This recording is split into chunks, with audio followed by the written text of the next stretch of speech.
Arrivé au jardin qui s'appelle Gethsémane, Jésus dit à ses amis qu'il veut aller prier.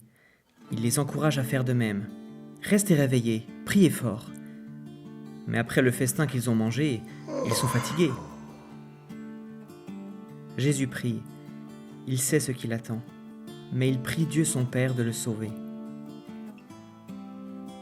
Quand il revient, il découvre ses amis qui se sont endormis. Il les réveille et leur dit « Vous n'arrivez même pas à rester réveillés ? Vous me laissez seul dans ma détresse ?» Soudain, des hommes armés arrivent. Un de ses amis, Judas, l'embrasse. C'est le signe pour ceux qui sont venus l'arrêter. Mais un de ses amis tire son épée. Il coupe l'oreille d'un soldat, sans que Jésus ne l'en empêche. « Celui qui prend l'épée mourra par l'épée » écrit-il.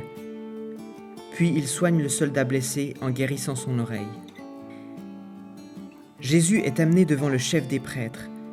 Les soldats lui crachent dessus, le fouettent et se moquent de lui. 2 témoins l'accusent d'avoir insulté Dieu. Le chef des prêtres n'a pas le pouvoir de le condamner. Il faut l'emmener chez le chef romain. Lui seul a le droit de condamner quelqu'un à mort. Pendant que Jésus est devant le chef des prêtres, Pierre est assis dans la cour auprès d'un feu.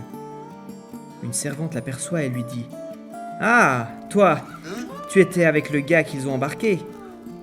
Pierre nie en disant « Je ne sais pas de quoi tu parles. » Une deuxième femme dit à Pierre « Hé, toi, tu faisais partie des disciples de ce Jésus dont tout le monde parle, ce fou qui voulait reconstruire notre temple en 3 jours. » Pierre s'exclame « C'est toi qui es folle, je ne connais personne de ce nom. » Une troisième servante s'approche de Pierre. « Tu parles comme celui qui est interrogé par le chef des prêtres, tu dois le connaître. » Pierre rétorque en disant « Laissez-moi tranquille. » Au même moment, il entend le coq chanter. Il se souvient alors de ce que Jésus lui avait dit.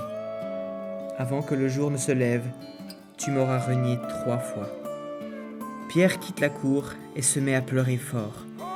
Il a trahi son ami, son maître, celui sur lequel il avait mis tout son espoir.